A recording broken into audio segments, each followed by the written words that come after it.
you can introduce yourself, your name, and originally which country you're from. So my name is Salman Malik. I'm originally and still from India. I come from the eastern part of India, from a state called Jharkhand. And I've been in the UK for 4 years now. I was studying my undergraduate degree at the University of Warwick, and now I'm doing a master's degree at the LSE. How was your experience with the Warwick? Warwick was definitely very, very good. Very, very good for me. I feel like a lot of people give a lot of importance into getting the top universities, whether it's Oxford, Cambridge, LSE. But I think at the undergraduate level, you don't necessarily need to be at the top university. You just need to be at a very good university, which gives you a good base for the knowledge that you require for your degree. In my case, I'm doing economics. I did economics in both undergrad and masters. And the main thing is that you get a good base of knowledge. It's not necessary that you get it from a really good name in terms of the university. Yeah, that's a very good thing. But you know that the undergraduates from Oxford and Cambridge have a better chance of employment. Definitely, that's true. But at the same time, if you are a top graduate from the University of Warwick, you will have more of a chance of getting a good job than someone who's got a 2-1 or a 2-2 at Oxford or Cambridge.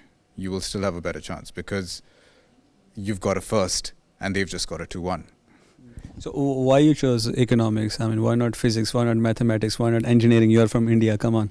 Definitely. In India, it's almost fetishized in some sense. It's said that, yes, everyone should do engineering, everyone should do physics, chemistry, so on and so forth. But I feel like economics and the social sciences especially are something that bring a very important aspect in terms of governance, in terms of helping governments, and in terms of helping society develop in a better way, which is something that I feel the natural sciences, whether it's physics, chemistry, or biology, they don't necessarily bring. Who is paying for your education? I'm paying for my own education. No, as in my parents are paying for my education. Yeah, that was the question. Okay, so what's the tuition fee and cost of living? So in undergraduate, it was around £23,000 per year. And for masters, it's £30,000 a year. So undergrad was 3 years? 3 years undergraduate. In India, I heard undergrad is 4 years. Yeah, but that again depends on the course you do. Sometimes it's 3 years. So a lot of times in economics, you will have 3-year degrees in colleges like St. Stephen's and so on. You'll have 3-year degrees. Whereas in the IITs and so on for sciences, you'll usually have a 4-year degree. So, I mean, did you mention about the cost of living? Oh, yes, I missed that. And the cost of living for me as of now has been around £400 excluding rent. Including rent, it would rise to something around £1,000 a month. £1,000 including everything, your cost of living, accommodation, internet, Wi-Fi, water, power, everything? Yep. So usually what happens is if you, for instance, get a student accommodation, then what might happen is that you'll get internet, water, gas, all the stuff along with the rent.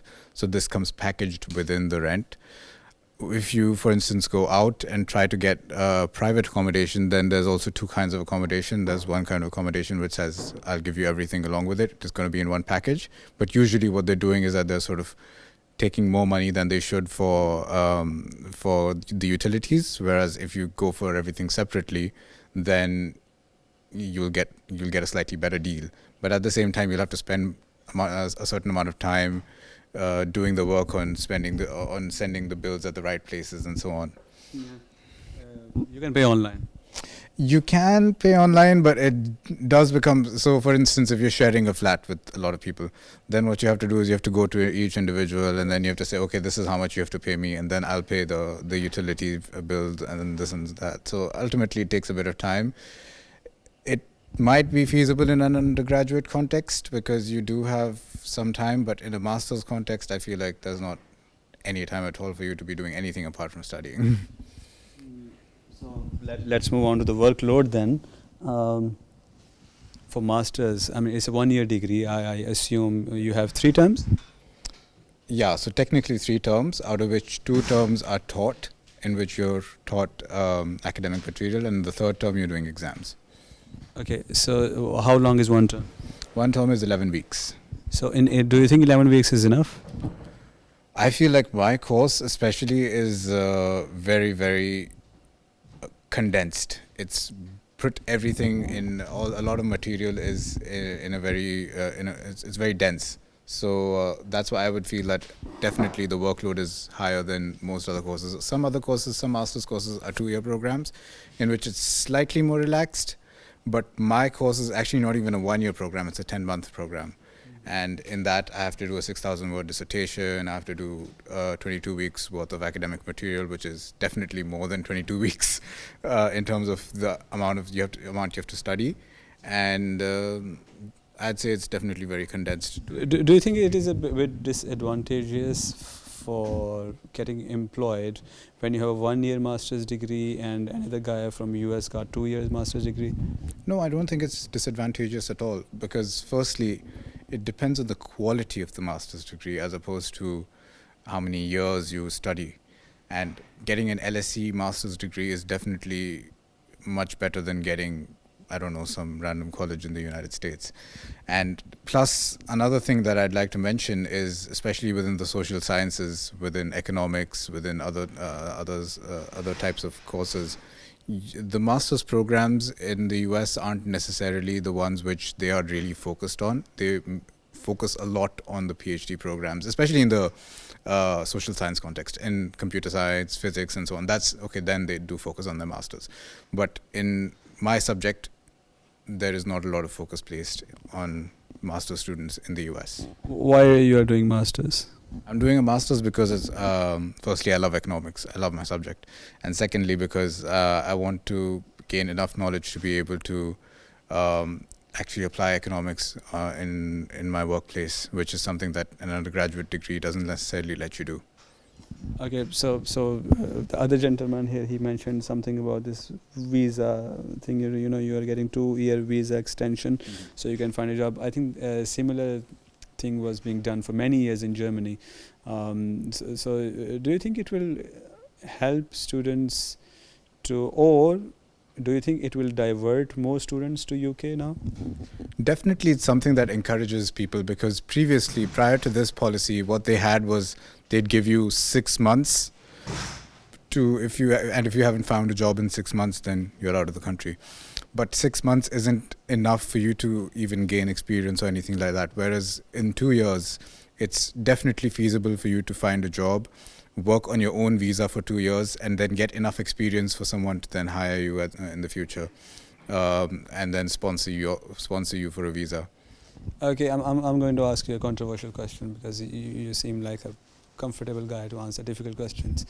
Do you think it's a good idea that most of the students, may I call them Desi students, Pakistani or Sure. Indian, or may I call them students coming from South East Asia or South Asia, they have this fascination of going to UK and then changing their passport. Do you think it's how much of, I mean, you because you are a senior now, you are doing a master, you did your whole undergrad here, you're doing master, so I'm very sure you have seen the word. Do you think it's something that should be appreciated or encouraged?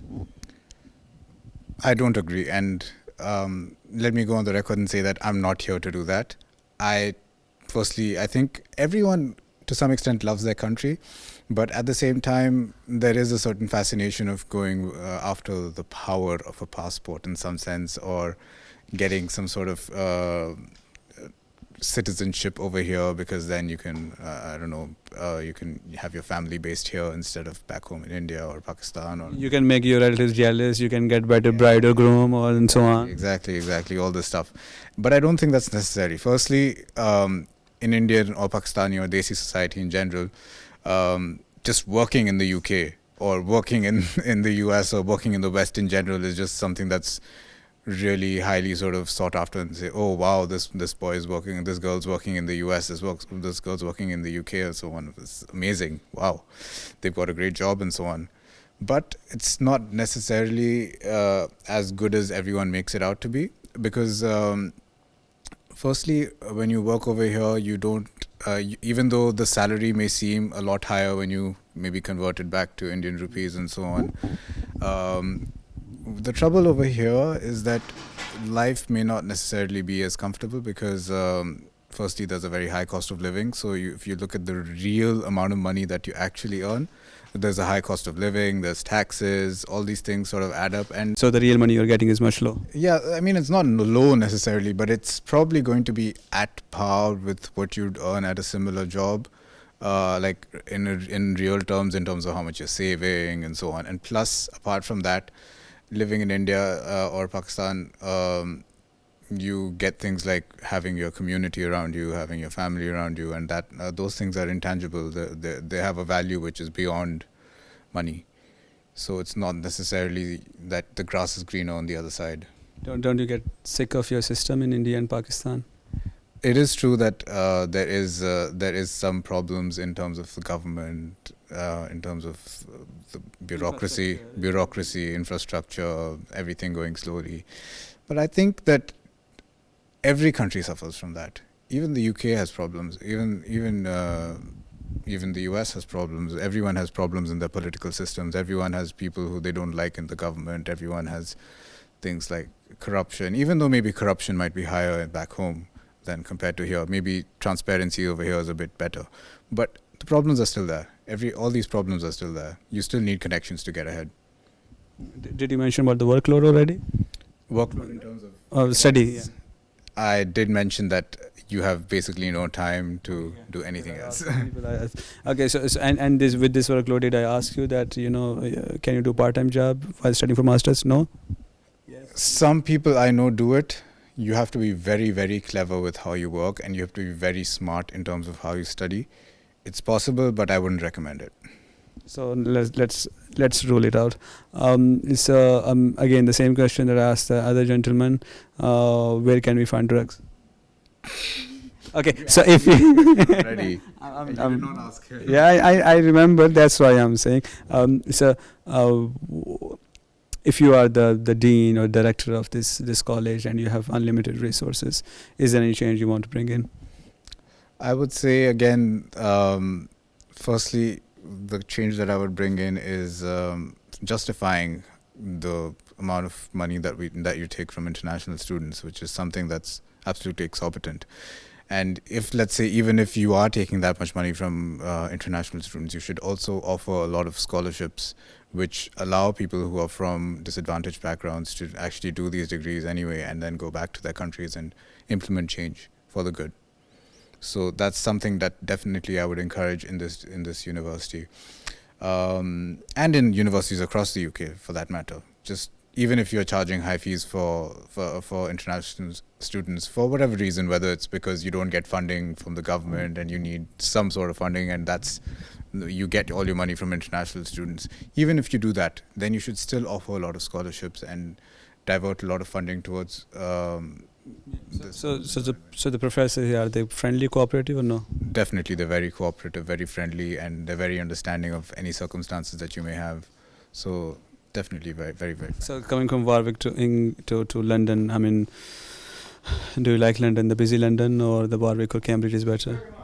It depends on what you like. So I was in Warwick. Warwick usually has a very sort of peaceful, quiet environment. It's a campus environment, and you have a lot of trees and a lot of greenery everywhere. And yeah, things are very quiet in general. Shops close at 6, 7 p.m. Over here, London is much more bustling. There's much more of a vibe around here. So it depends on what you like. I like both. So. Okay, perfect. Thank you so much for your time. God bless you. Bahut shukriya.